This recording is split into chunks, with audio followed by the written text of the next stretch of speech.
Hi everyone, this is Bharti and welcome to Dream Maths. हमने chapter start किया decision theory. Super easy chapter है। आज इस chapter का लास्ट पार्ट करने वाले हैं। इसी पार्ट के साथ ये चैप्टर कंप्लीट हो जाएगा।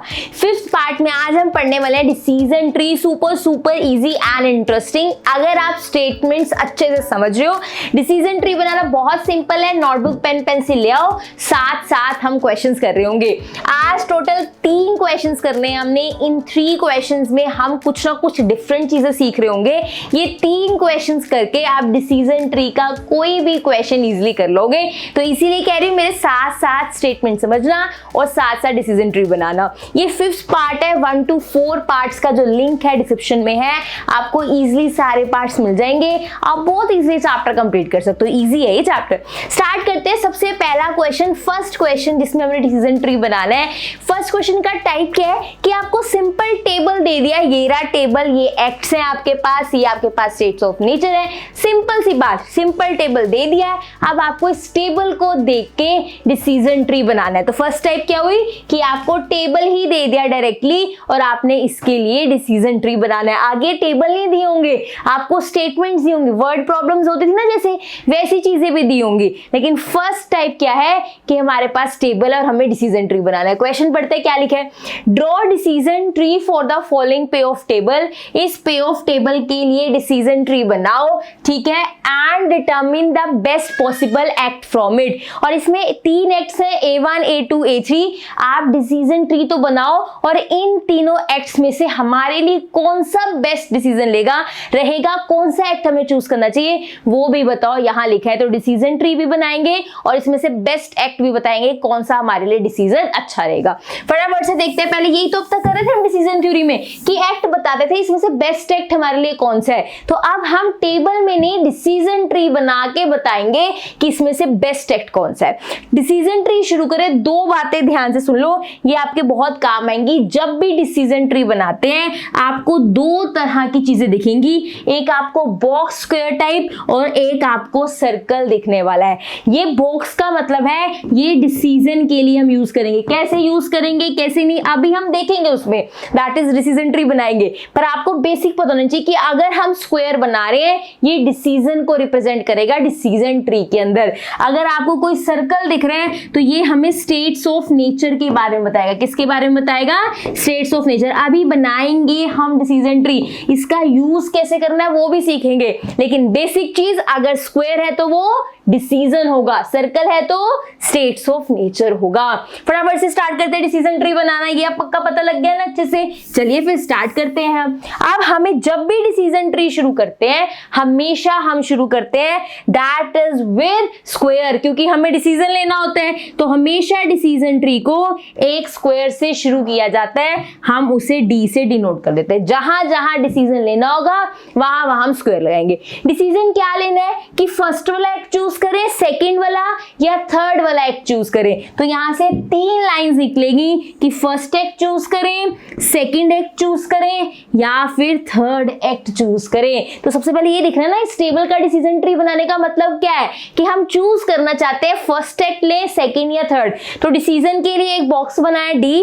ये फर्स्ट एक्ट भी हो सकता है, सेकंड एक्ट भी हो सकता है, थर्ड एक्ट भी, जिसमें से हमें डिसीजन लेने होते हैं। जितने वो हैं उतनी लाइंस यहां से निकलती है। मुझे इन 3 में से डिसीजंस लेने हैं तो यहाँ 3 लाइंस ऐसे निकलेंगी। This is for A1, this is for A2 and this is for A3। बताओ क्लियर है? पक्का समझ आई ये चीज? आगे देखो, हर एक एक्ट के आगे स्टेट ऑफ नेचर है। इस A1 के सामने S1, S2, S3, इस A2 के सामने भी S1, S2, S3। हर एक एक्ट के सामने 3 वैल्यूज लिखी है, वो स्टेट्स ऑफ नेचर की है। तो यहाँ पे हम स्टेट्स ऑफ नेचर के लिए क्या लगाते हैं? सर्कल लगाते हैं। स्टेट्स ऑफ नेचर के लिए क्या लगाते हैं? That is circle. तो अब हम यहाँ पे सर्कल लगाएंगे। A1 के अंदर कितने स्टेट्स ऑफ नेचर है? 1, 2, 3। तो यहां से 3 लाइंस निकलने वाली है। बहुत सिंपल है डिसीजन ट्री।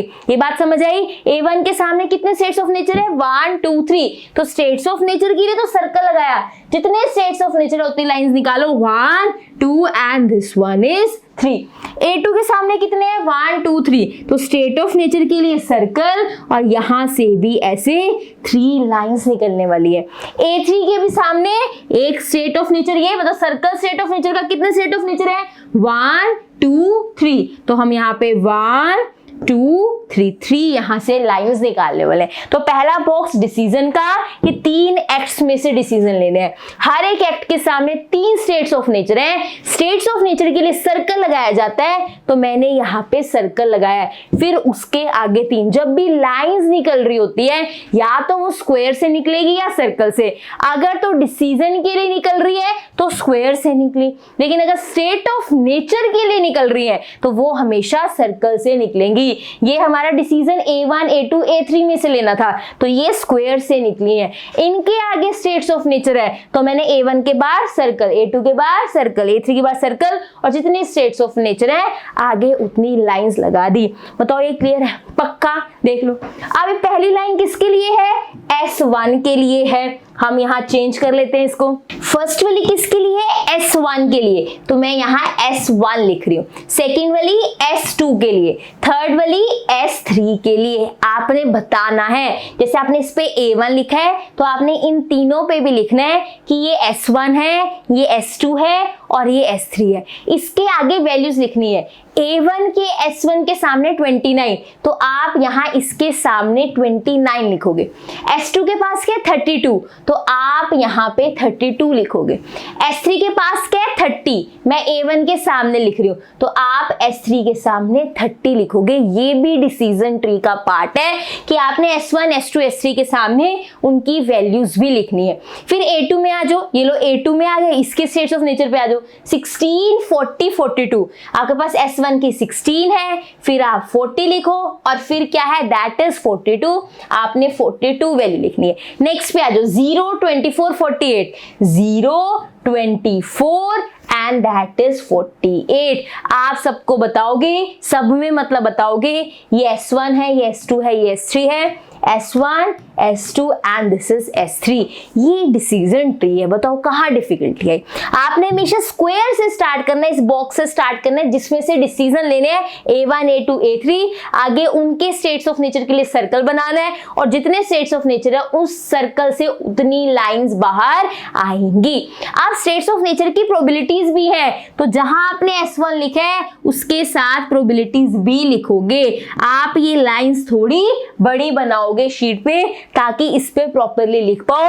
S1 0.25, S2 की क्या 0.45, तो S2 के साथ आप इसी लाइन पे, ये जो लाइन जा रही है ना, आप S2 लिखोगे और यहाँ ब्रैकेट में लिख देना 0.45, इनकी प्रोबेबिलिटीज भी लिखोगे।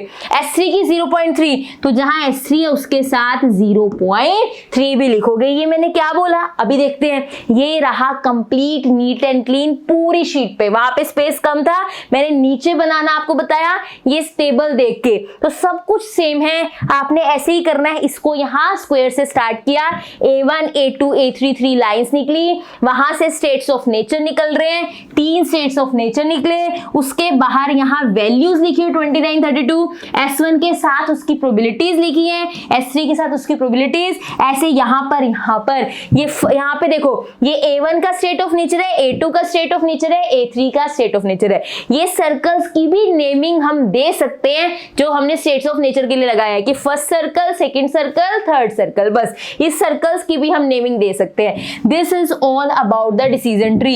ये जो हमने पढ़ लिया इतना पोर्शन, ये हमारा डिसीजन ट्री है। हमने इसमें क्या दिखाया, डिसीजन से बॉक्स से स्टार्ट किया, 3 एक्ट्स निकाले, हर एक एक्ट का आगे स्टेट ऑफ नेचर बता दिया। समझ आ गई चीज? अब उसने कहा था कि आप बेस्ट वाला डिसीजन भी बताओ इसमें से कौन सा है, तो हम इसी डिसीजन ट्री में आगे कैलकुलेशंस भी कर देंगे। अब ये 0.25 है, ये 29 है। आपको याद है हम EMV कैसे कैलकुलेट करते थे, एक्सपेक्टेड मॉनेटरी वैल्यू कैसे कैलकुलेट करते थे? प्रोबेबिलिटी को आप स्टेट ऑफ नेचर से मल्टीप्लाई करते थे। वो पूरे एक्ट वाली लाइन जो होती थी, आप वो जो वैल्यूज होती थी नीचे से, S1 को S1 की प्रोबेबिलिटी से, S2 को S2 की प्रोबेबिलिटी से, S3 को S3 की प्रोबेबिलिटी से। याद है ये चीज? ये जब हमने लास्ट क्लास में सीखा था EMV कैसे निकाले थे, 29 इंटू इसकी प्रोबेबिलिटी प्लस 32 इंटू इसकी प्रोबेबिलिटी प्लस 30 इंटू इसकी प्रोबेबिलिटी प्लस A1 के सामने जितनी आपके पास वैल्यूज होती थी उसको उसकी कोरस्पॉन्डिंग प्रोबेबिलिटी से मल्टीप्लाई करके प्लस करते थे हमें एक्सपेक्टेड मॉनेटरी वैल्यू मिल जाते थे, याद है।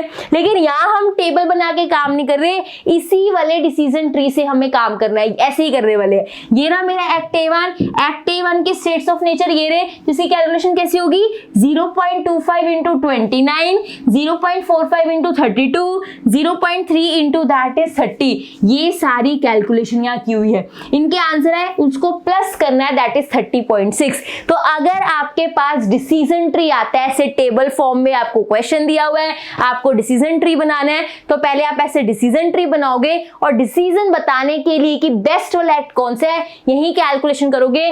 29 इंटू 0.5 प्लस 32 इंटू 0.45 ये सारे आंसर निकालोगे, बाद में प्लस करके ये 30.6 आंसर आ रहा है, दैट इज फॉर A1। अब A2 की बात करते हैं, A2 की वैल्यू देखो 16 लिखी है, 0.25 इंटू 16। एक बार S1 S2 S3 बता दिया, नीचे सिर्फ प्रोबेबिलिटीज भी लिख सकते हो, अंडरस्टूड है ये S1 है, ये S2 है, ये S3। एक बार S1 S2 S3 बता दी ना ऊपर, तो नीचे सिर्फ प्रोबेबिलिटीज लिखोगे तो भी काम चलेगा। अब 0.25 इंटू 16, 0.45 इंटू 45, 0.3 इंटू 42 यही यहाँ लिखा हुआ है। इसके आंसर्स निकालो, सबको प्लस करो, 34.6। नेक्स्ट चलो इसकी वैल्यू 0.25 इंटू 0, 0.45 24, सबको ऐड किया 25.2। ये सबकी एक्सपेक्टेड वैल्यूज आ गई, क्या आ गई सबकी एक्सपेक्टेड वैल्यूज आ गई। जैसे हम एक्सपेक्टेड मॉनेटरी वैल्यूज बोलते थे जब हम टेबल बनाते थे, वैसे डिसीजन ट्री जब बनाते इन्हीं वैल्यूज को एक्सपेक्टेड वैल्यूज कहा जाता है। Expected value for A1 is this, expected value for A2 is this, for A3 is this. जो आपको प्लस करके आंसर मिलते हैं वो वाला। इसमें से मैक्सिमम कौन सा है 34.6, तो आप लिखोगे दैट इज बेस्ट EMV। ये बनाने के बाद बेस्ट EMV या फिर कहो आप that is best expected value कौन सी है आपके पास, दैट इज एक्सपेक्टेड वैल्यू है हमारे पास 34.6। तो डिसीजन क्या होगा हमारा, दैट इज A2 सेलेक्ट होना चाहिए। तीनों एक्ट्स में से A2 बेस्ट डिसीजन रहेगा, इसमें हमें मैक्सिमम प्रॉफिट मिलने वाला है। ये आपने डिसीजन ट्री की हेल्प से निकाला, कोई टेबल यूज नहीं किया फॉर कैलकुलेशन। बताओ इसमें कोई दिक्कत? सिंपल है, समझ आया। ये आपने नोटबुक पे बनाना है, ये आपने ऐसे बना के देखना है चीजें और इसकी कैलकुलेशन करनी है, तब मेरे साथ सेकंड क्वेश्चन पे आना है। ऐसे नहीं, पहले खुद से करो फिर भी हम चलेंगे सेकंड क्वेश्चन पे। बहुत सिंपल है, फिर भी कोई डाउट है अभी कमेंट सेक्शन में जाके लिख दो, अभी आपको उसका सोल्यूशन मिल जाएगा। क्लियर है ये चीज? चलें आगे। कई बार दूसरा स्टूडेंट जो पढ़ने आता है उसको वो चीज क्लियर होती है, अगर मैं नहीं आपका वो कमेंट देख पाई ना, वो दूसरा स्टूडेंट आपकी हेल्प कर सकता है। ऐसे आप एक दूसरे की भी हेल्प कर सकते हो, मैं भी रिप्लाई कर सकती हूँ। तो इसलिए जो भी डाउट हो, कोई चीज हो, आप कमेंट सेक्शन में पूछ सकते हो, ठीक है। Now moving to second question. First question की खासियत क्या थी, वो क्या टाइप था कि उसमें टेबल दिया हुआ था।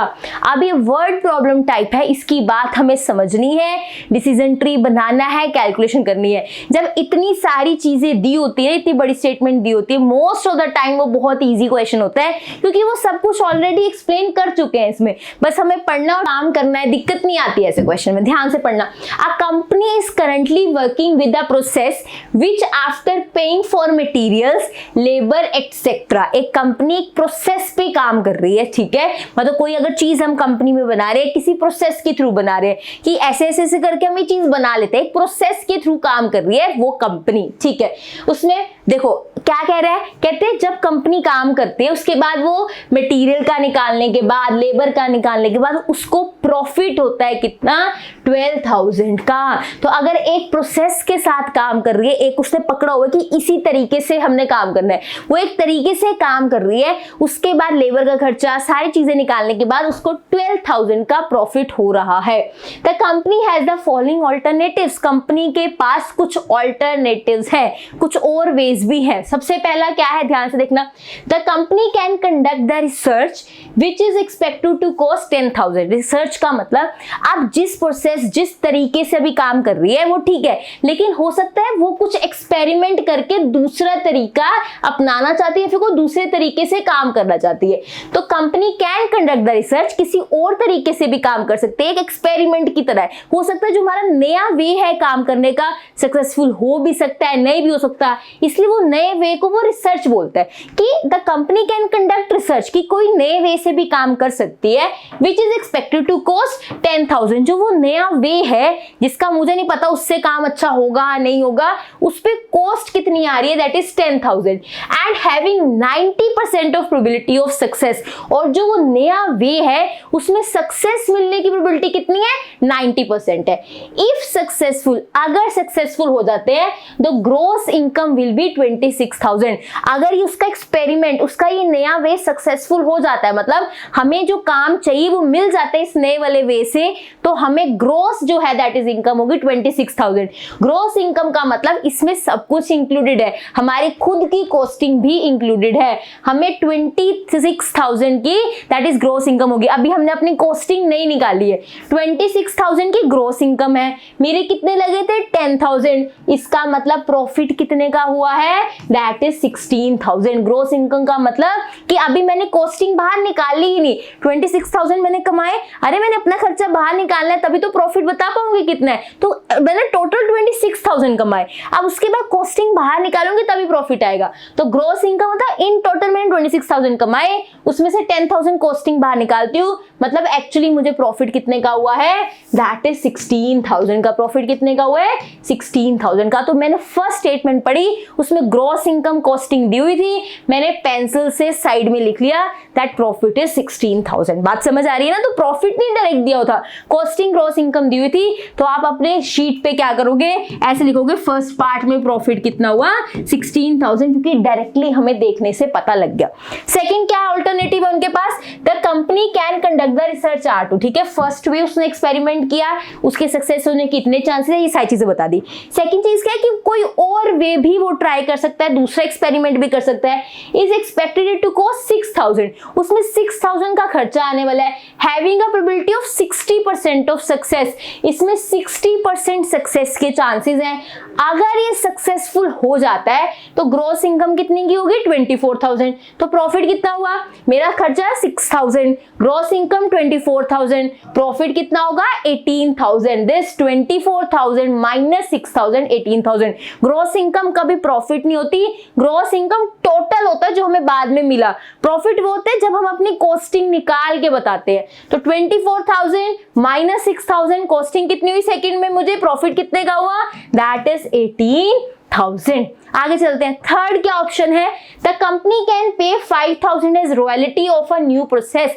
ये भी हो सकता है किसी और कंपनी ने एक्सपेरिमेंट्स कर करके देख लिया, फिर उन्होंने फाइंड आउट किया कि ये प्रोसेस सबसे अच्छा है। तो जो हमारी कंपनी है खुद एक्सपेरिमेंट नहीं कर रही, जो दूसरी कंपनी ने एक्सपेरिमेंट्स कर करके प्रोसेस देख लिया, उनको कहा अरे तुमने देख तो लिया ये प्रोसेस अच्छा है, आप हमें ये प्रोसेस दे दो, हम आपको 5,000 दे रहे हैं क्योंकि आपने एक्सपेरिमेंट करके सारी मेहनत करके प्रोसेस निकाला है, हम आपके वाला प्रोसेस यूज करेंगे, हम आपको 5,000 एज अ रॉयल्टी दे रहे हैं। जब हम किसी और का प्रोसेस यूज कर रहे हैं तो उसको एक अमाउंट दे देते हैं, एक ही बार बार नहीं देना, 5,000 दे दिया, हम आपका प्रोसेस यूज करेंगे, हम अपने एक्सपेरिमेंट नहीं कर रहे, कुछ नहीं कर रहे, आप फेलियर का डर नहीं, कुछ नहीं। दूसरी कंपनी ने एक्सपेरिमेंट कर करके देख लिया, एक प्रोसेस अच्छा निकाला, वो प्रोसेस ऐसा हम यूज कर लेंगे, उसको हम दूसरी कंपनी को 5,000 एज अ रॉयल्टी दे रहे हैं। तो ये भी हमारे पास ऑप्शन है, इसमें फेलियर का डर नहीं रहता। कहता कंपनी कैन पे 5,000 दे सकते हैं रॉयल्टी की तरह of a new process which will bring a cross income of 20,000।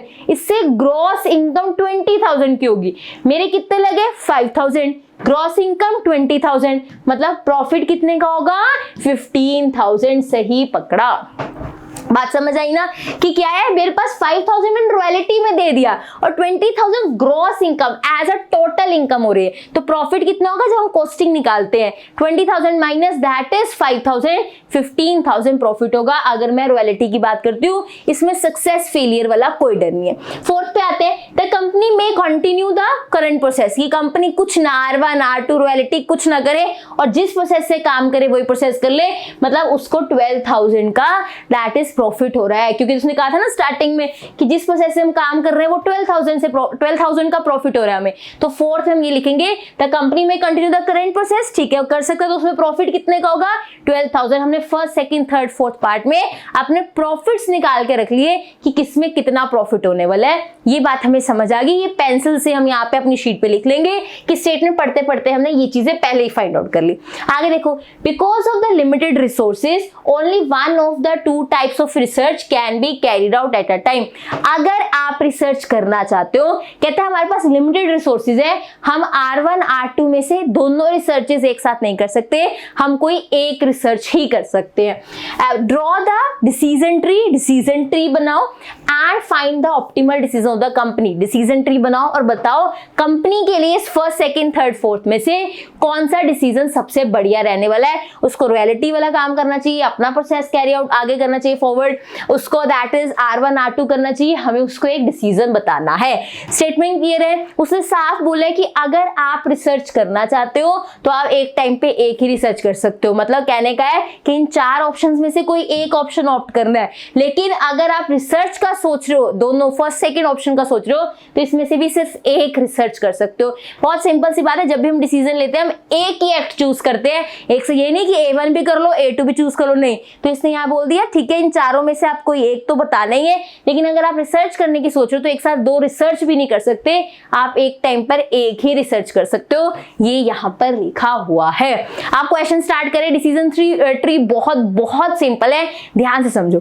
आप सबसे पहले डिसीजन ट्री स्टार्ट किससे होता है, दैट इज एक बॉक्स से कि हमने डिसीजन लेना है, तो मैंने यहाँ पे डी बना दिया। अब मेरे पास डिसीजन लेने के लिए क्या है कि मैं R1 भी ले सकती हूँ, R2 भी ले सकती हूँ, रॉयल्टी भी ले सकती हूँ, सेम प्रोसेस भी कंटिन्यू कर सकती हूँ। मेरे पास चार चीजें जिसमें से मुझे डिसीजन लेना है, तो इस बॉक्स में से चार लाइंस निकलेंगी। This is first line, this is second line, this is third line and this one is fourth line. आपके पास जितनों में से डिसीजन लेना होता है उतनी लाइंस निकलती है। ये फर्स्ट, ये सेकेंड, ये third and this is fourth.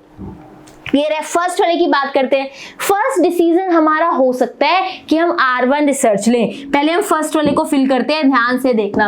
हो सकता है हम R1 की बात करें, ठीक है। R1 में सक्सेस भी हो सकता है, फेलियर भी हो सकता है। उसने कहा था ना देयर इज अ 90% प्रोबेबिलिटी कि वहां सक्सेस होगा, तो हम आगे स्टेट ऑफ नेचर की बात करेंगे। सक्सेस होना या फेलियर होना हमारे हाथ में नहीं होता, ये स्टेट्स ऑफ नेचर है। तो ये मेरा डिसीजन R1 के लिए निकल रहा है। आगे उसके स्टेट्स ऑफ नेचर है, that is for success and that is for failure. यहां पे हम सक्सेस लिखेंगे, यहां पर फेलियर लिखेंगे। बताओ R1 वाली लाइन क्लियर है। ये पहला डिसीजन R1, उसके आगे स्टेट्स ऑफ नेचर था। इसमें और चीजें अच्छे से लिखो ताकि हमें बेस्ट डिसीजन लेने में प्रॉब्लम ना हो।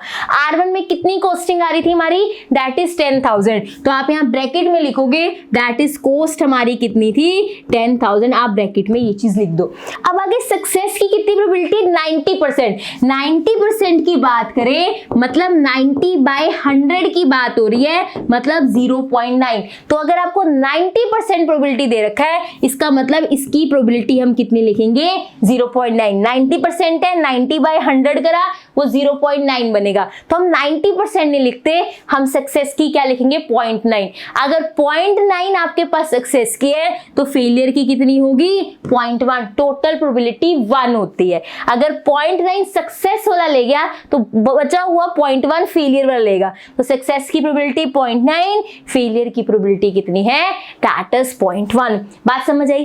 अगर सक्सेस मिलती है तो आपको कितना मिलेगा कंडीशनल पे ऑफ। अगर सक्सेस मिलती है तो कितना अमाउंट मिलेगा, प्रॉफिट कितना रहेगा आपके पास। मुझे 26,000 ग्रॉस इनकम मिलेगी, मुझे पे ऑफ चाहिए होता है, प्रॉफिट चाहिए होता है। प्रॉफिट 16,000 रहेगा, ये हमने स्टेटमेंट पढ़ते हुए ही निकाल लिया था। तो आप सक्सेस के सामने लिखोगे 16,000। जब आप स्टेट्स ऑफ नेचर निकालते हो, उनकी ऐसी लाइंस बनाते हो, यहाँ पे पे ऑफ की वैल्यू लिखनी होती है। ये S 0.9 है, ठीक है, इस लाइन पे ही आ गए। इस लाइन के आगे भी तो कुछ लिखना है, दैट इज 16,000 आप लिखने वाले हो।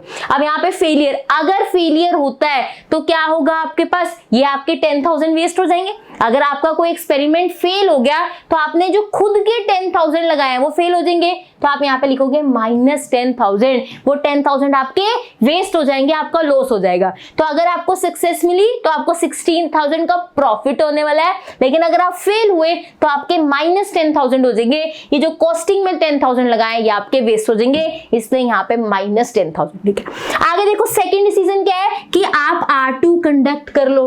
R2 में भी फेलियर सक्सेस हो सकता है, इसने लिखा है that is there is 60% chance कि वहां पर आपको दैट इज सक्सेस मिलेगी, मतलब इसमें भी सक्सेस फेल का है गेम। तो यहाँ पे भी स्टेट ऑफ नेचर बनेगा, इसमें भी दो पार्ट्स होंगे, दैट इज एक सक्सेस का और एक फेलियर का। सक्सेस की कितनी है 60%, मतलब 0.6, दैट इज 0.6, आप इसके आगे ही लिखना।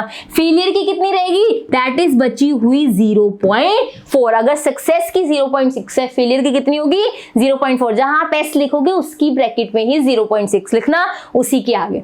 आगे देखो उसके बाद सक्सेस पे आपको कितने चार्जेस, कितने आपको उसके बाद सक्सेस में आपको कितना प्रॉफिट मिलेगा, सक्सेस में प्रॉफिट 18,000 का है, तो आप इसके सामने 18,000 लिख दोगे। फेलियर पे क्या होगा, इस पे कॉस्टिंग कितनी है R2 पे, R2 पे कॉस्टिंग आई है 6,000, R2 पे कॉस्टिंग कितनी आई है हमारी 6,000। अगर आप फेल हो गए तो ये 6,000 आपके वेस्ट हो जाएंगे, तो यहाँ आएगा -6,000। तो ये आपने स्टेट्स ऑफ नेचर के आगे पे ऑफ भी लिखने हैं, पे ऑफ में प्रॉफिट लॉस आता है। तो अगर सक्सेस मिली 18,000 का प्रॉफिट होगा, अगर आप फेल हो गए तो ये आपके 6,000 वेस्ट हो जाएंगे, आपका लॉस हो जाएगा, तो -6,000 लॉस को माइनस से लिखते हैं। थर्ड आपका क्या है कि आपने रॉयल्टी वाला काम किया, the company can pay 5,000 as royalty, तो ये आएगा 5,000 एज रॉयल्टी। थर्ड वाला जो है 5,000 एज रॉयल्टी की, आपने रॉयल्टी की लिए 5,000 दे दिए। इसमें सक्सेस फेलियर वाला कोई चीज नहीं है, सिंपल आपको इसमें प्रॉफिट होने वाला है दैट इज ऑफ 15,000, तो इसके सामने सिंपल आप 15,000 लिखोगे, कोई सर्कल नहीं, कोई स्टेट्स ऑफ नेचर नहीं। फोर्थ क्या, company can continue the same current process, यहां लिखोगे can continue the current process की जो अभी वाला प्रोसेस है वही वाला वो कंटिन्यू करेगा, can continue the current process. इसमें कितने का प्रॉफिट हो रहा था 12,000 का, इसमें भी कोई स्टेट्स ऑफ नेचर नहीं है, सिंपली अगर आप सेम प्रोसेस करते हो आपको 12,000 मिलने वाला है, आप रॉयल्टी करते हो आपको 15,000 मिलने वाला है, यहाँ पे कोई आगे स्टेट्स ऑफ नेचर नहीं है। This is the decision tree for this question, super simple super easy. कोई डाउट है can ask in the comment section. बहुत सिंपल, यहाँ से डिसीजन स्टार्ट हुआ, 4 ऑप्शन से 4 लाइंस लगाई, हर एक ऑप्शन को ध्यान से देखो, जिसके आगे states of nature success failure की बात हो रही है सर्कल से उसमें आगे बात कर लो। आप ध्यान से, हम नेमिंग कर देते हैं, ये रहा डिसीजन, ये डी से हम डिनोट करते हैं डिसीजन को, ये 2 सर्कल है, इसको 1 इसको 2 लिख दो, जस्ट नेमिंग की है, नथिंग एल्स। बताओ इसमें कोई दिक्कत समझ आई स्टेटमेंट पे? ये भी ये रहा आपका यहाँ पे नीट एंड क्लीन, जहाँ पे अच्छे से चीजें लिखी हुई हैं। R1 में 10,000 की कॉस्टिंग आई, यहाँ पे लिख लेना कॉस्टिंग आई, यहाँ पे भी लिख लेना costing I, that is 5,000 royalty दिया तो 15,000 का आपको प्रॉफिट होने वाला है। कंटिन्यू द करंट प्रोसेस 12,000, इसमें आपको देखो ये स्टेट्स ऑफ नेचर के लिए सर्कल लगाया है, सक्सेस भी मिल सकता है फेलियर भी, सक्सेस की 0.9 फेलियर की 0.1, 16 सेम जो मैंने सारी चीजें बताई है यहाँ नीट एंड क्लीन लिखा है, ताकि हम अपना डिसीजन भी बता पाए कि इन चारों में से कौन सा डिसीजन लेना चाहिए। बताओ ये क्लियर है? पक्का आप डिसीजन के लिए करें काम। आगे देखते हैं, बहुत ध्यान से चीज समझना। लास्ट क्वेश्चन में क्या था हमारे पास, जो हमने डिसीजन ट्री बनाया था वहां सिंपली कैलकुलेशंस हो गई थी, सब में स्टेट ऑफ नेचर था, इसमें भी इसमें भी इसमें भी, हर एक एक्ट का स्टेट ऑफ नेचर था। सिंपल सा यहाँ पे ऐसी चीजें बन रही थी, हमने 0.25 into 29 this into this add करके आंसर्स निकाल लिए, ये डिसीजन ट्री में ही हमने कैलकुलेशन कर ली थी। लेकिन जरूरी नहीं है हर बार डिसीजन ट्री में ही कैलकुलेशन हो जाए, इसमें स्टेट्स ऑफ नेचर है, इसमें स्टेट्स ऑफ नेचर है नहीं, यहां कैलकुलेशन करूंगी ये डिसीजन ट्री और होच पोच हो सकता है, इसके आगे कैलकुलेशन करूंगी फिर प्लस माइनस करूंगी, इसके बीच में इसके आंसर्स आएंगे, इसके वाले सामने वाले आंसर्स इसके सामने नहीं आएंगे। तो जो तो सिंपल टेबल वाला क्वेश्चन था वहीं आप कैलकुलेशंस कर दो सामने, बहुत सिंपल अच्छी बात है। और लेकिन अगर ऐसे आपके पास है तो आप क्या करो, करो, इसकी कैलकुलेशन के लिए टेबल बनाओ। अगर मैं इसकी यहाँ कैलकुलेशन करूंगी वो सिमेट्रिक नहीं लगेगी। इनके पास स्टेट्स ऑफ नेचर है, इनके पास नहीं है, तो यहाँ हम साइड पे टेबल बना के कैलकुलेशन करते हैं ताकि चीजें होच पोच ना हो। अब देखो कैसे कैलकुलेशन करते हैं, बहुत सिंपल है, टेबल बनता है। सबसे पहले हर एक डिसीजन की बात करते हैं। पहले बात करेंगे डिसीजन R1 की। किसकी बात करेंगे? डिसीजन R1 की। हर एक डिसीजन की बात होगी, R1 R2, इसकी भी और इसकी भी। डिसीजन R1 की बात करते हैं, उसमें इवेंट है, इवेंट बोलो स्टेट्स ऑफ नेचर बोलो, एक ही बात होती है। दो इवेंट है R1 में, सक्सेस भी मिल सकती है और फेलियर भी मिल सकता है। इनकी खुद की प्रोबेबिलिटीज है, सक्सेस की प्रोबेबिलिटी 0.9, फेलियर की प्रोबेबिलिटी 0.1। जैसे जैसे डिसीजन ट्री है वैसे टेबल बनता है। पहले डिसीजन की बात हो रही है R1 की, फिर मुझे पता लगा आगे मुझे स्टेट्स ऑफ नेचर की बात करनी है, मैंने लिखा इवेंट, फिर मैंने देखा यहाँ तो प्रोबेबिलिटीज लिखी हैं, फिर मैंने अगला कॉलम बनाया प्रोबेबिलिटीज का।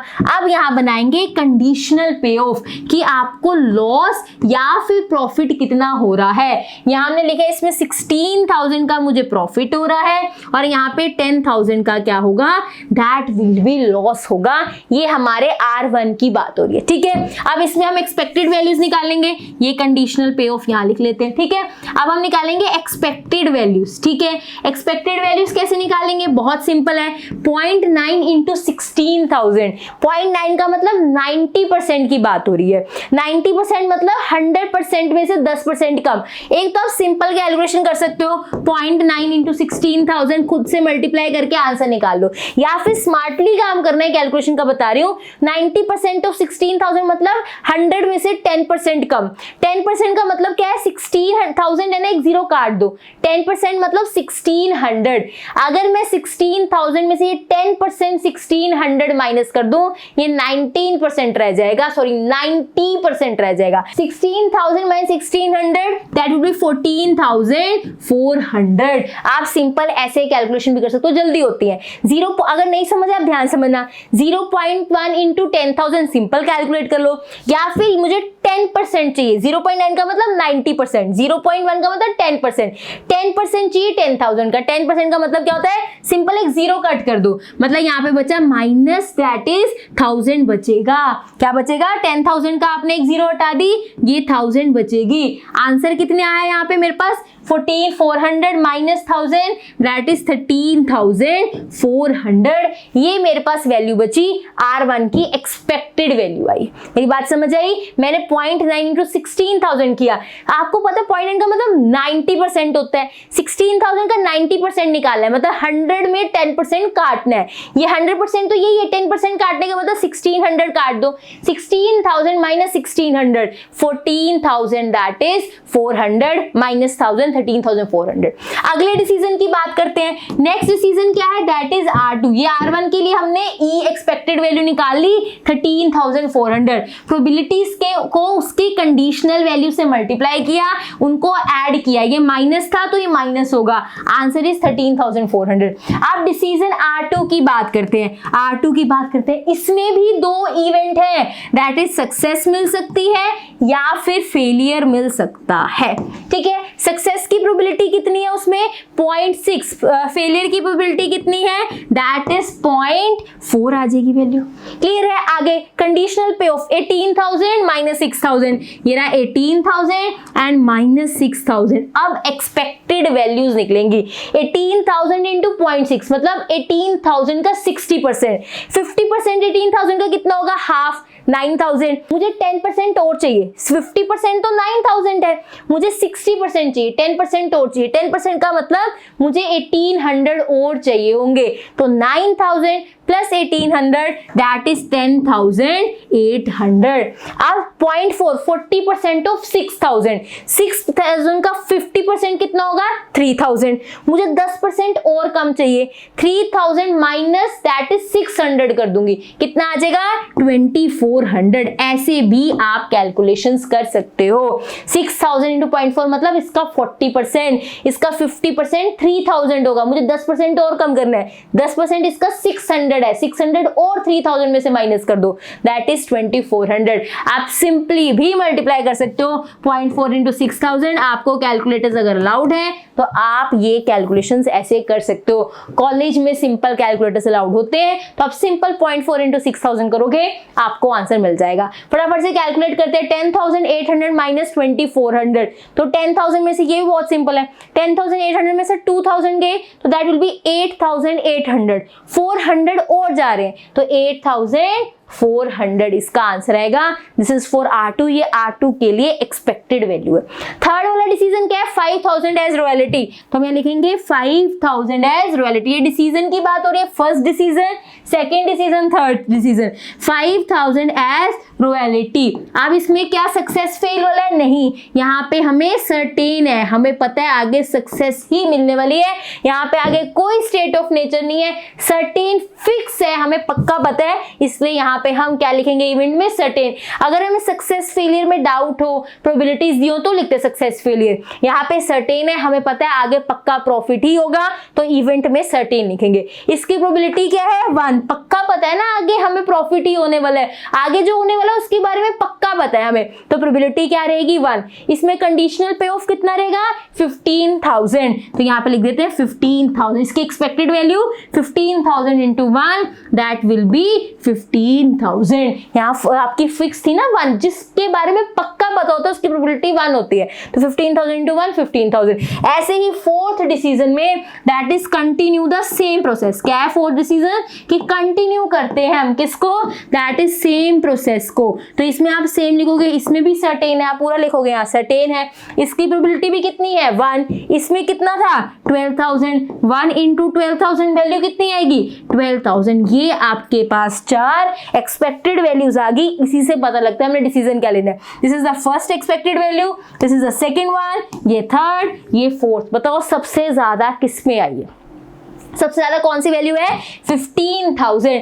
तो आप लिखोगे best expected value is 15000। Best expected value कितनी आई है? That is 15000। तो आप लिखोगे बेस्ट डिसीजन क्या रहेगा हमारा? That is royalty. हमें रॉयल्टी के साथ जाना चाहिए, पूरी लाइन लिखोगे। The best decision will be that is company can pay 5000 as a royalty of a new process. ये इसका थर्ड वाला रॉयल्टी वाला ऑप्शन बेस्ट डिसीजन रहेगा। बताओ इसमें कोई दिक्कत? सिंपल है, समझ आया? तो सिंपल इन द सेंस अगर आपको स्टेटमेंट समझ आती है, डिसीजन ट्री बना लेते हो, इसको ऑपरेट करना आ जाए कि पहले R1 की बात हुई, R2 की बात हुई, सबकी एक्सपेक्टेड वैल्यूज निकाली, तो आप ऐसे टेबल बना के बता सकते हो बेस्ट डिसीजन क्या रहेगा। ये क्लियर है? तो पहले ये डिसीजन ट्री बनाओ, ये कैलकुलेशन करो, फिर नेक्स्ट क्वेश्चन पे चलते हैं, लास्ट क्वेश्चन पे। फटाफट से पहले ये कर लो। Now moving to next question. Next question ध्यान से समझना, इंपॉर्टेंट है। बस स्टेटमेंट में एक ट्रिक है जो आपको अच्छे से समझनी है। क्वेश्चन इजी है। क्या कह रहे हैं ध्यान से? A businessman has 2 independent investments A and B। एक बिजनेसमैन के पास 2 इन्वेस्टमेंट्स हैं A and B available to him, but he lacks the capital to undertake both of them simultaneously। एक बिजनेसमैन के सामने 2 तरह की इन्वेस्टमेंट है, A में भी इन्वेस्ट कर सकता है, B में भी इन्वेस्ट कर सकता है। उसके पास इतने पैसे हैं नहीं कि दोनों में इन्वेस्ट कर ले एक साथ, ये इस यहां तक अभी हमें बताया। He can choose to take, ये लाइन पूरी गेम खेल जाती है। अगर ये लाइन आपने ध्यान से समझ ली, आप ये क्वेश्चन आपको समझ आ जाएगा, ये लाइन में ही गेम है।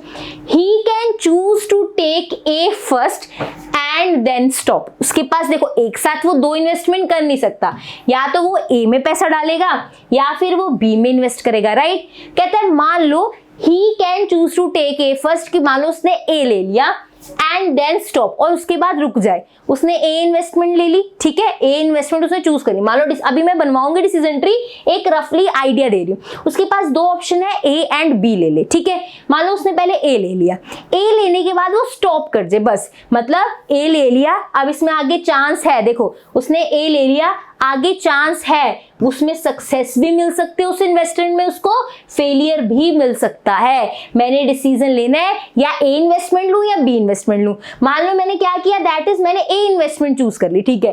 कहता है उसके बाद आपको सक्सेस भी मिल सकती है, फेलियर भी मिल सकता है। वो कह रहे हैं he can choose to take A first, कि पहले ए ले ले एंड फिर रुक जाए, कि यहाँ फेलियर मिल गया, सक्सेस मिले, चाहे कुछ भी मिले, वो उसके बाद रुक जाए, बस उसने एक इन्वेस्टमेंट ली, वो ऐसा कर सकता है।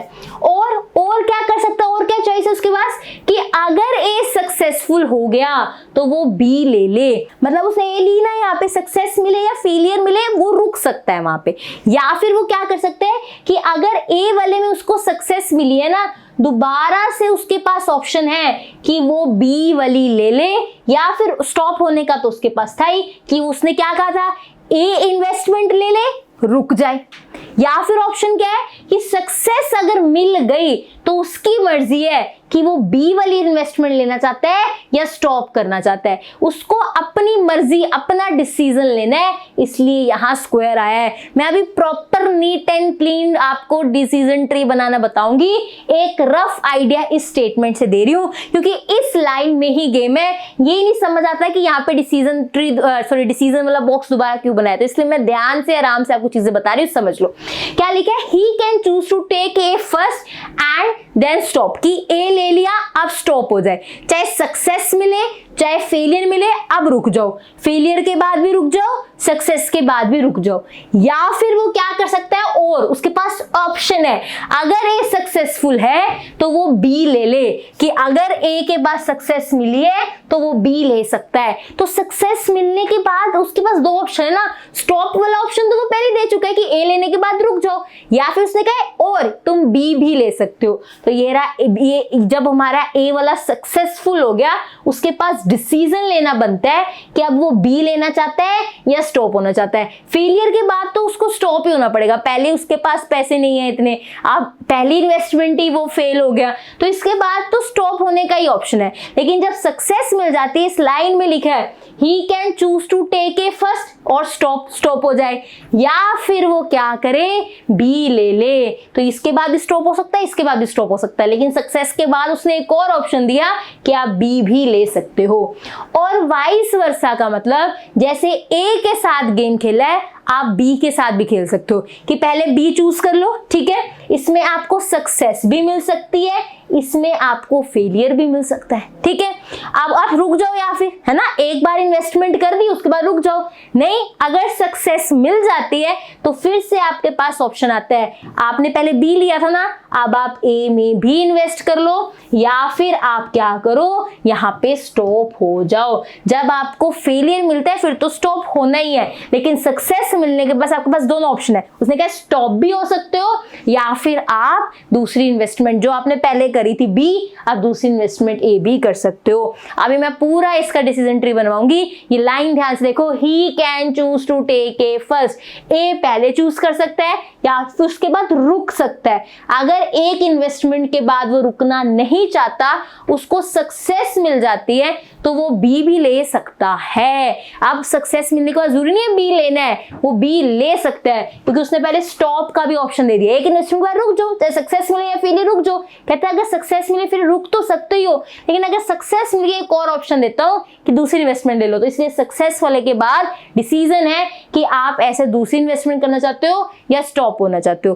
तो ये ऐसे डिसीजन ट्री भी होते हैं जहां पे एक से ज्यादा डिसीजन लेने हो। फर्स्ट क्वेश्चन में भी एक ही स्क्वायर था, एक डिसीजन लेना था। सेकंड क्वेश्चन में भी एक स्क्वायर था, एक डिसीजन लेना था, R1 R2 रॉयल्टी या फिर अपना वाला प्रोसेस। लेकिन इसमें हमें 3 डिसीजन लेने हैं, ये वाला, यहाँ और यहाँ। अभी हम कंप्लीट प्रॉपर डिसीजन ट्री बनाएंगे। क्या लिखा है, the probability of success on A is, A की इन्वेस्टमेंट में हमें सक्सेस मिलेगी उसकी 0.6 है, while for B it is 0.4, B में सक्सेस मिलेगी उसकी प्रोबेबिलिटी 0.4 है। Both investments require an initial capital outlay of 2000, दोनों इन्वेस्टमेंट में आपको स्टार्टिंग में 2000 देना होता है। And both return nothing if the venture is unsuccessful, जो आप काम कर रहे हो उसमें रिस्क इन्वॉल्व है, अगर उसमें कुछ भी ऊपर नीचे चीजें होती हैं तो ये नहीं आपको कम पैसे मिलेंगे, आपके कुछ भी आपको रिटर्न में नहीं मिलने वाला, आपका लॉस हो जाएगा, नथिंग, कुछ नहीं आएगा। बोथ रिटर्न नथिंग, कुछ भी वापस नहीं आएगा if venture is that is unsuccessful, कुछ भी चीज ऊपर नीचे आपको कोई पैसे नहीं मिलेंगे, बल्कि आपके जो 2000 लगाए हुए ये भी खत्म हो जाएंगे। Successful completion of A will return 3000 over cost, मतलब कॉस्ट निकाल के बात हो रही है, इसका मतलब ये हमारा प्रॉफिट है। वो कह रहा ओवर कॉस्ट 3000 कॉस्ट के अलावा मिलेंगे, तो कॉस्ट नहीं देख रहे, ये मतलब प्रॉफिट की ही बात हो रही है, उसने जितने भी पैसे मिलने हैं उसमें से हमारा कॉस्टिंग निकाल दी, ये प्रॉफिट की बात हो रही है कि कॉस्ट के अलावा आपको 3000 मिलेंगे, मतलब प्रॉफिट मिलेगा। अगर ए ठीक रहा तो आपको 3000 प्रॉफिट मिलेगा, लेकिन अगर आपका बी ठीक रहा तो आपको 5000 का प्रॉफिट मिलने वाला है। डिसीजन ट्री बनाओ और बताओ कौन सी स्ट्रैटेजी बेस्ट है, कि उसको ए लेना चाहिए पहले या पहले बी लेना चाहिए, ए के बाद क्या डिसीजन लेना चाहिए, रुकना चाहिए, क्या करना चाहिए, वो अब हम इसको दैट इज बेस्ट डिसीजन बता रहे होंगे। बताओ ये क्वेश्चन स्टेटमेंट क्लियर है? अभी डिसीजन ट्री बनाऊंगी आपको बहुत अच्छी चीजें क्लियर होंगी। मेरे साथ नोटबुक पेन पेंसिल लेके बैठो, साथ साथ चीजें करेंगे, आपको डिसीजन ट्री बनाना और अच्छे समझ आएगा। चलो भैया अब डिसीजन ट्री बनाते हैं। सबसे पहला मेन डिसीजन यहां से शुरू हो रहा है कि हमने ए इन्वेस्टमेंट करनी है या फिर बी इन्वेस्टमेंट करनी है। सबसे पहला डिसीजन अब यहां पे डी लिख देते हैं। ए के बाद आगे चांस है इसको सक्सेस मिलेगी या फेलियर, फिर हम स्टेट ऑफ नेचर के लिए सर्कल लगाएंगे कि इसको सक्सेस भी मिल सकती है और इसको फेलियर भी मिल सकता है। अभी हमने क्वेश्चन में पढ़ा सक्सेस और जो फेलियर हमें मिलेगा, अब हम यहाँ स्टॉप हो जाइए, चांस है चाहे फेलियर हो चाहे सक्सेस हो, हम स्टॉप हो सकते हैं।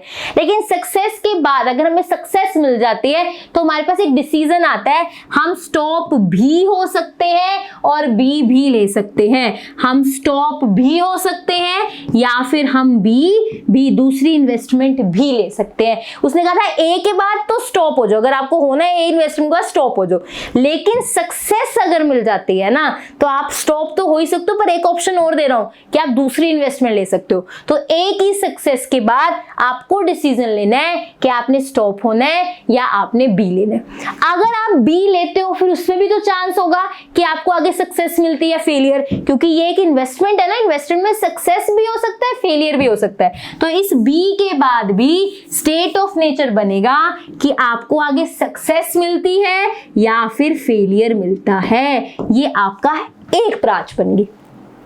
क्लियर है चीज? ये आपकी एक साइड बन गई कि आपने ए की इन्वेस्टमेंट ली, सक्सेस भी हो सकता है फेलियर भी हो सकता है। उसके बाद आपको डिसीजन लेना है कि रुकना है, सक्सेस मिलने पर आपको डिसीजन लेना है, फेलियर में तो कोई डिसीजन है ही नहीं, पहले आपके पास पैसे कम थे, फेल हो गए तो स्टॉप ही होना है, लेकिन सक्सेस पे आपके पास डिसीजन है, आप बी करना चाहते हो या स्टॉप। अगर आप बी करते हो फिर आगे स्टेट ऑफ नेचर होगा, उसमें सक्सेस भी मिल सकता है फेलियर भी मिल सकता है। अब इसको थोड़ा और लेबल करते हैं। अब ए में कितने आपको पैसे लगाने हैं? 2000 आपको अपने लगाने हैं। ये सक्सेस है और ये फेलियर है। सक्सेस ए की कितनी थी आपके पास, कितनी प्रोबेबिलिटी थी? 0.6। फेलियर की कितनी थी? That is 0.4। अब आपको डिसीजन लेना है। अब यहाँ पे एक से ज्यादा डिसीजन है, इसका नाम D1 ले लो, इसका नाम D2। लेबलिंग करनी जरूरी है, कैलकुलेशन में चीजें चाहिए होती है, तो मैंने D2 ले लिया। अब D2 में आगे B में, अब B की सक्सेस की कितनी है? 0.4। फेलियर की कितनी है? 0.6। इन सर्कल की भी अभी नंबरिंग करेंगे। आगे चलते हैं। नेक्स्ट क्या है? अब B मैंने लिया, B सक्सेस भी मिल सकता है फेलियर भी मिल सकता है, तो मैंने यहाँ पे किया कि हमें सक्सेस भी मिल सकता है फेलियर भी मिल सकता है। सक्सेस मिलने के बाद आगे मेरी मर्जी है कि मुझे दूसरी इन्वेस्टमेंट करनी है या रुकना है, तो फिर मैं यहाँ पे क्या करूंगी? डिसीजन लेना है कि मुझे ए वाली इन्वेस्टमेंट करनी है, क्योंकि बी तो पहले कर ली, या फिर मुझे क्या होना है? स्टॉप होना है। अगर ए वाली इन्वेस्टमेंट कर ली, आगे उसके स्टेट्स ऑफ नेचर होंगे कि यहाँ पे सक्सेस मिलेगी या फिर फेलियर, यही सारी चीजें यहाँ बनी हुई हैं। बहुत सिंपल। चले आगे अब और लेबलिंग करें इसकी। ये हमारा D2 डिसीजन था, ये मैंने इसमें D3 डिसीजन बनाया। इसकी नेमिंग करनी जरूरी है, कैलकुलेशन में चीजें चाहिए होती है। बताओ ये डिसीजन ट्री कंप्लीट हो गया। यहाँ मैं कोई भी पे ऑफ नहीं लिख रही सामने कि कितना प्रॉफिट होगा कितना लॉस होगा, क्योंकि इसमें देखो यहाँ पे वो इन्वेस्टमेंट में सक्सेस मिली है, उसके पास कुछ पैसे आ गए होंगे, फिर यहाँ पे फिर सक्सेस फेलियर मिल सकता है, तो यहाँ वाले भी उसके पास पैसे हैं, यहाँ पे भी उसके पैसे ऐड भी हो सकता है, सब्ट्रैक्ट भी हो सकते हैं, पिछले पैसों को भी हमें कंसीडर करते हुए चलना पड़ेगा। इसलिए अब हम यहाँ पर डिसीजन ट्री में आगे कंडीशनल वैल्यू नहीं लिख रहे, हम कैलकुलेशन करते हुए टेबल बनाएंगे, तब हम यहाँ पे वैल्यूज लिखेंगे, क्योंकि यहाँ पे कैलकुलेशन करना डिफिकल्ट है। मैं कैसे कह दूं इसके पास कितना प्रॉफिट होगा, इस इन्वेस्टमेंट से भी तो कुछ प्रॉफिट पीछे से लेके आ रहा है ना। तो जब ऐसे एक से ज्यादा डिसीजन हो तो बस आप सिंपल से ऐसे डिसीजन ट्री बना दो, कंडीशनल पे ऑफ्स लिखने की जरूरत नहीं है। कैलकुलेशन करते हुए हम सारी चीजें क्लियर कर देंगे। सारे क्लियर हो गए, D1 D2 D3। ये इसका नीट एंड क्लीन यहाँ पे बना हुआ है, that is decision tree. First decision D1, AB 2000 की कॉस्ट लगी। अगर आप A लेते हो, इसके आगे स्टेट्स ऑफ नेचर है, सक्सेस भी मिल सकता है, फेलियर भी। सक्सेस के बाद चॉइस है कि दैट इज आप B लेते हो या स्टॉप होते हो। फिर B के आगे चीजें हैं कि ये सक्सेस भी हो सकता है या फेलियर भी। ऐसे ही सेम विद यहां चल रहा है। अब करनी है कैलकुलेशन, हमें डिसीजन बताना है कौन सा ले। मेन जो हमारा डिसीजन है, सबसे पहले बात क्या हो रही है कि A चूज करना चाहिए B, आगे उसके और कन्वर्सेशन हो रही है, लेकिन हमें बात किसकी करनी है, दैट इज A ले या B ले। फर्स्ट हमें कौन सा लेना चाहिए, ठीक है। अभी बात करेंगे, जब भी हमें डिसीजन लेने की बात करते हैं हमेशा एंड से स्टार्ट करते हैं। पहले हम ये बाद वाले डिसीजंस की मतलब डिस्कशन करेंगे। जब भी ऐसे डिसीजन ट्री हो, एक से ज्यादा आपके पास डिसीजंस हो, तो जो डिसीजन ट्री के एंड पे डिसीजंस होते हैं ना, पहले उसको कंसिडर करते हैं, फिर स्टार्टिंग से हम चीजें देखेंगे। तो पहले D2 की बात करते हैं, फिर हम D3 की बात करेंगे, फिर एंड में D1 पर आएंगे। पहले बात करते हैं D2 की। एट D2 हम किस पे हैं अब, D2 पे है। D2 पे आप सारा कुछ भूल जाओ, सिर्फ D2 पे फोकस करो। D2 के पास दो ऑप्शन है, या तो वो B सिलेक्ट कर ले या वो स्टॉप हो जाए। तो उसके पास दो ऑप्शन है, मैं पहले एक ऑप्शन मान के चल रही हूँ कि D2 पे सपोज वो B ले रहा है, दैट इज उसने एक्सेप्ट कर ली कौन सी वाली, दैट इज B। मैं D2 पे हूं और D2 पे भी दोनों चीजें लेके चलूंगी कि वो B भी ले सकता है, स्टॉप भी हो सकता है। तो पहला मैं क्या ले रही हूँ कि मान लो उसने B ले लिया, चलो B एक्सेप्ट कर लिया B, ठीक है। अब इसमें इवेंट क्या है, ध्यान से देखना, इवेंट क्या है, उसको सक्सेस भी मिल सकता है, फेलियर भी मिल सकता है। प्रोबेबिलिटी क्या है, दैट इज 0.4 यहाँ और 0.6 यहाँ। देखो यहाँ पे ये मैंने B एक्सेप्ट किए, D2 पे दो थे, B लूं या स्टॉप लूं, स्टॉप वाले को भी लूंगी। पहले मान लो मैंने B ले लिया, अगर मैंने B लिए दो चीजें हो सकती है, सक्सेस या फिर फेलियर। तो पहले मैंने दोनों लिए, सक्सेस भी फेलियर भी। इसकी प्रोबेबिलिटी 0.4 है, इसकी प्रोबेबिलिटी 0.6 है। अब बात करते हैं सिर्फ B के बारे में, मैं कुछ भी पिछला कंसीडर नहीं कर रही, D2 में सिर्फ B की बात हो रही है कि अगर मैं B की इन्वेस्टमेंट लेती हूँ। उसके बाद कंडीशनल पे ऑफ लिखते हैं, क्या लिखते हैं, कंडीशनल पे ऑफ। उसने बहुत क्लियरली बोला था क्वेश्चन में कि अगर B इन्वेस्टमेंट है तो आपको प्रॉफिट होगा, दैट इज ऑफ कितने का, आपको प्रॉफिट होगा 5000 का। A पे 3000 का था, B पे 5000 का। देखो 3000 का किस पे था, A पे, और B पे कितने का है, 5000 का है। तो यही मैंने यहाँ लिखा है, अगर आपको इवेंट में सक्सेस मिल जाती है, आपने B को एक्सेप्ट किया है, तो आपको 5000 का दैट इज मिलेगा। अभी हम ये कुछ नहीं देख रहे, बस अभी हमने सिर्फ D2 के बाद वाले पे फोकस करना है। और अगर आपको फेलियर मिलता है तो क्या होगा, कंडीशनल पे ऑफ, आपने 2000 इन्वेस्टमेंट में लगाए थे, वो 2000 आपके चले जाएंगे। उसने कहा था ना, अगर आप फेल हो तो सब कुछ खत्म हो जाएगा, तो आपने एक्सेप्ट B किए, अगर आप फेल हो गए तो 2000 आपके चले जाएंगे। अब हमें चाहिए दैट इज एक्सपेक्टेड वैल्यूज। क्या चाहिए, that is expected values. Expected values कैसे निकलती हैं, 0.4 इंटू 5000, 5000 का 50% कितना होगा, 2500। ये और 500 कम कर रहा है, दैट इज 2000। आप सिंपली कैलकुलेटर से कर सकते हो। तो दैट इज 2000 का 0.6, ये बनेगा 1000, that is 1200। 2000 minus 1200 that will be value 800। तो आपका पहला जो D2 पे आपको मिला है एक्सपेक्टेड वैल्यू 800 है। D2 पे दो चॉइसेस है, या तो आप ये ले लो या तो आप ये ले लो। आपने B एक्सेप्ट किया तो एक्सपेक्टेड वैल्यू 800 रहेगी। अगर आप स्टॉप हो जाते हो, जैसे एक्सेप्ट किया ना B आपने, अगर आप स्टॉप हो जाते हो, अगर आप स्टॉप हो गए तो क्या होगा, दैट इज आपका एक्सपेक्टेड वैल्यू 0 होगा। क्या होगा, एक्सपेक्टेड वैल्यू 0। अगर आप स्टॉप ही हो गए तो ना आप 2000 इन्वेस्ट करोगे ना प्रॉफिट लॉस देखेंगे, तो आपका एक्सपेक्टेड वैल्यू 0 हो गया। हम पीछे कुछ नहीं देखना, सिर्फ D2 पे फोकस, मेरा ध्यान सिर्फ इतने पे है। कितने पे है, सिर्फ ये लास्ट वाले पे है, तो इसकी बात सिर्फ कर रहे हैं। दैट इज अगर स्टॉप होगा तो एक्सपेक्टेड वैल्यू 0 होगा। बताओ D2 पे चीज क्लियर है। जैसे हमने D2 पे कैलकुलेट किया है, ऐसे ही हम D3 पे भी चीजें कैलकुलेट करेंगे। करें स्टार्ट। अब D3 पे चलेंगे, लेकिन उससे पहले आप यहाँ पे पेंसिल से लिख देना वैल्यू, दैट इज 800, ताकि आपको याद रहे कि D2 पे वैल्यू 800 थी। नहीं तो आप तो सेम पेज पे कर रहे होगे, तो यहाँ पे आपको 800 लिखने की जरूरत नहीं है। मैं नेक्स्ट पेज पे जा रही हूँ, इसलिए मुझे याद रहे D2 पे वैल्यू 800 आई थी, इसकी तो 0 थी। D2 पे वैल्यू 800 आई थी, मुझे याद रहे, इसलिए मैं यहाँ टेबल में 800 ऊपर सर्कल लगा के लिख रही हूँ डिसीजन ट्री में, लेकिन आपको जरूरत नहीं है अगर आपका सेम पेज पे कैलकुलेशन चल रहा है, ठीक है। तो मुझे याद रहे D2 पे 800 था, तो मैंने यहाँ पे सर्कल लगा के लिख लिया। अब बात करेंगे D3 की। D2 पे कितनी वैल्यू आई, 800। अब D3 पे चलते हैं, ये रहा D3। D3 पे भी दो ऑप्शन है, चलिए बात करते हैं। अब एट D3 पे बात करते हैं, दो ऑप्शन है, एक्सेप्ट करो A या फिर स्टॉप हो जाओ। तो सबसे पहले किसकी बात करेंगे कि हम A को एक्सेप्ट कर रहे हैं, ठीक है। A को एक्सेप्ट कर रहे हैं तो आगे इवेंट होंगे, दैट इज सक्सेस भी मिल सकती है, फेलियर भी। इवेंट का मतलब स्टेट्स ऑफ नेचर से ही है। उनकी प्रोबेबिलिटी है, प्रोबेबिलिटी कितनी है, दैट इज A की बात हो रही है, यहाँ पे पॉइंट कितनी होगी 6, यहाँ पे 0.4। इसकी सक्सेस की 0.6 थी, फेलियर की 0.4। पे ऑफ की बात करते हैं। A में उसने कंडीशनल पे ऑफ बोला था कि अगर सक्सेस है तो आपको 3000 मिलेंगे, अगर फेलियर है तो आपके 2000 भी क्या हो जाएंगे, वेस्ट हो जाएंगे। अब निकाल लेते हैं एक्सपेक्टेड वैल्यू। आप क्या निकालेंगे, दैट इज एक्सपेक्टेड वैल्यू निकाल लेते हैं। अगर 3000 का 60% निकालना है, 50% इज 1500, उसमें 300 और ऐड कर दो, दैट इज 1800। 2000 का 40%, 50% इज 1000, 200 और कम कर दो, दैट इज 800। इसकी वैल्यू कितनी आने वाली है, दैट इज 1000। तो हमारी जो D3 में अगर हम जाते हैं, दैट इज A वाले पे इन्वेस्टमेंट करते हैं, तो एक्सपेक्टेड वैल्यू 1000 रहने वाली है।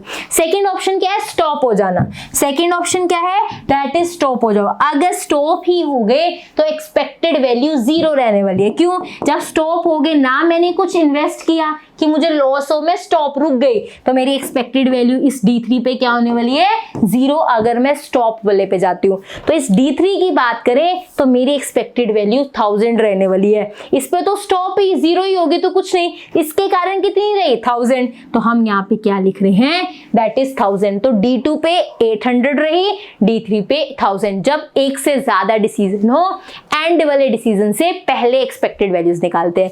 अब ये दो डिसीजन की बात होगी, अब मेन बात करेंगे D1 की। अब देखते हैं D1 के लिए कैसे कैलकुलेशंस करते हैं। अभी देख लेते हैं, एक सेकेंड। नाउ D1 की बात करते हैं। D1 में क्या क्या ऑप्शन है कि वो A एक्सेप्ट करे या फिर B। D1 के पास क्या ऑप्शन है, या वो A एक्सेप्ट करे या फिर B। तो D1 पे बात करते हैं। एट D1 सबसे पहले बात करते हैं कि वो एक्सेप्ट A करे या फिर B। सबसे पहले एक्सेप्ट A की बात करेंगे, ठीक है। इवेंट क्या है इसमें भी कि उसको सक्सेस भी मिल सकता है, फेलियर भी। अगर मैं A एक्सेप्ट करती हूँ तो मुझे सक्सेस भी मिल सकता है, फेलियर भी मिल सकता है। इसकी प्रोबेबिलिटी क्या है, सक्सेस की 0.6 वहां लिखा हुआ देखो, और फेलियर की प्रोबेबिलिटी कितनी है, 0.4। कंडीशनल पे ऑफ की बात करते हैं, किसकी बात करते हैं, कंडीशनल पे ऑफ की। अगर सक्सेस मिलती है A में मेरे को तो 3000 मिलेगा, राइट। अगर मुझे इस A पे मैंने ये इन्वेस्टमेंट ली, मुझे इसमें सक्सेस मिली तो कितने का मिलेगा मुझे, दैट इज 3000 3000 का प्रॉफिट मिलेगा। उसके बाद सक्सेस मिलने के बाद मेरे पास चॉइस है यहां जाऊं या यहां जाऊं। इसकी पहले ही मैं एक्सपेक्टेड वैल्यू निकाल चुकी हूं, कितनी है 800। कितनी है एक्सपेक्टेड वैल्यू, दैट इज 800। तो 3000 प्लस 800 होगा। मेरी बात समझ आ रही है? यहां पे देखो मुझे सक्सेस मिली, मैं सक्सेस के सामने ही बात कर रही हूँ, सक्सेस के सामने वैल्यू लिख रही हूँ। इस ए में मुझे सक्सेस मिली तो मुझे वैल्यू मिलेगी 3000। सक्सेस मिलने के बाद आगे डिसीजन लेने के बाद ये सब मैंने कैलकुलेट ऑलरेडी कर लिया। इस सब से मुझे एक्सपेक्टेड वैल्यू कितनी मिल रही है 800। तो 3000 ए में सक्सेस मिलने के कारण और बाकी जो उसके आगे बन रही है चीजें उससे 800 एक्सपेक्टेड वैल्यू थी। तो 3000 प्लस 800 वैल्यू कितनी होगी 3800। यहां पे मेरे पास वैल्यू आएगी दैट इज 3800। आगे देखो, अगर मुझे फेलियर मिलता है, फेलियर मिला तो क्या होगा, दैट इज मेरा लॉस हो जाएगा। कितने का लॉस होगा 2000 का। इन्वेस्टमेंट में 2000 लगाए थे ना, अगर फेलियर हो गया तो वो 2000 भी हमारे खराब हो जाएंगे। तो -2000 यहाँ फेलियर की वैल्यू आएगी। देखो फेलियर के बाद तो कुछ आगे नहीं बनी हुई ब्रांचेस, तो फेल के क्या होगा स्टॉप हो जाएंगे, लेकिन लॉस कितने का होगा -2000 का। अब हम निकालते हैं इसकी एक्सपेक्टेड वैल्यूज। क्या निकालेंगे, एक्सपेक्टेड वैल्यूज निकालेंगे। कैसे, 3800 इंटू 0.6। 3800 का हमें 60% चाहिए, 1900 50%, 1900 में 380 करेंगे, दैट विल बी 2280। आगे देखो 2000 का 40%, 50% कितना होगा 1000, उसमें 200 और कम करेंगे, दैट विल बी 800। तो वैल्यू क्या होगी 2280 माइनस 800। 2280 में से 800 माइनस करेंगे, दैट विल बी कितना हो जाएगा हमारे पास, दैट विल बी 4080।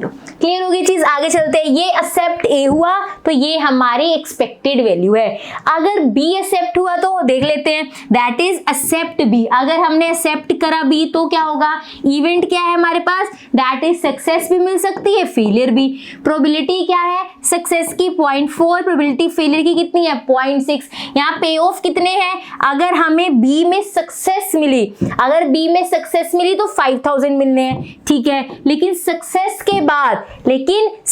के बाद आगे वाला भी तो था जिसके हमारे पास एक्सपेक्टेड वैल्यू कितनी थी 1000। तो दैट विल बी 5000 प्लस 1000। यहाँ पे कंडीशनल पे ऑफ कितना हो गया, दैट इज 6000। कितना आएगा, दैट इज 6000। तो अगर आपको सक्सेस वाली वैल्यू 5000 लिख रहे हो, उस सक्सेस के आगे जो आगे ब्रांचेस बनी हुई है उसकी हम ऑलरेडी एक्सपेक्टेड वैल्यू निकाल चुके हैं D3 पे 1000, वो वाली भी ऐड होगी। तो 5000 इसके प्लस 1000 इसके, दैट इज 6000 आगे।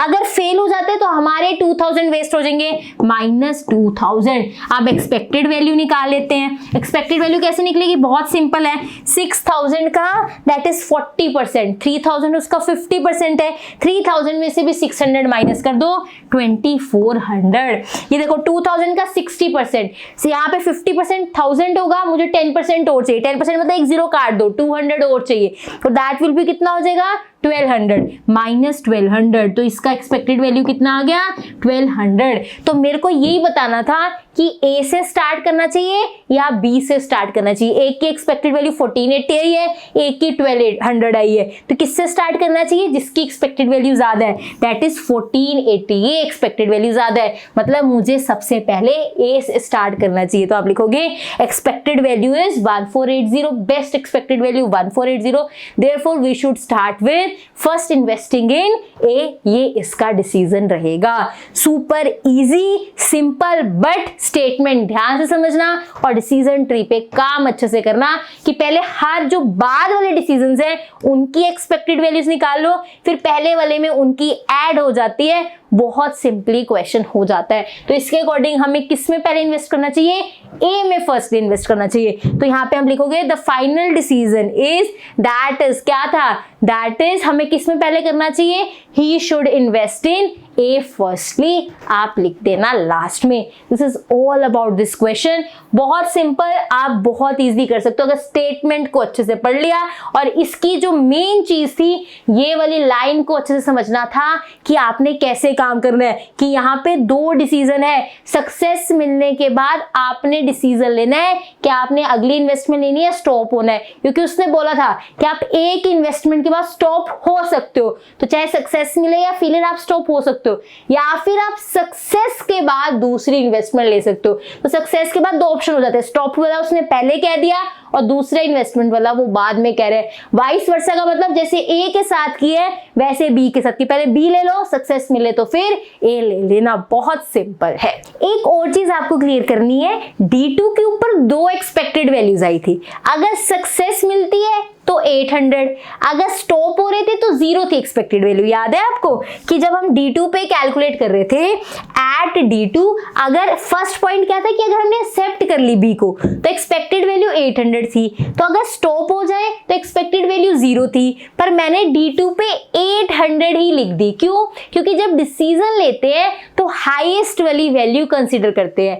मेरे को सक्सेस D2 पे जब मैं B ले रही थी तो 800 मिल रहा था, जब मैं B को एक्सेप्ट कर रही थी तो 800 मिल रहा था, लेकिन जब मैं स्टॉप हो रही थी तो 0 वैल्यू मिल रही थी। जब भी डिसीजन लेते हैं हाई वाली वैल्यू कंसीडर करते हैं, तो 800 और 0 में से मुझे कौन सी वैल्यू कंसीडर करनी चाहिए? 800, इसलिए मैंने D2 पे 800 लिखा।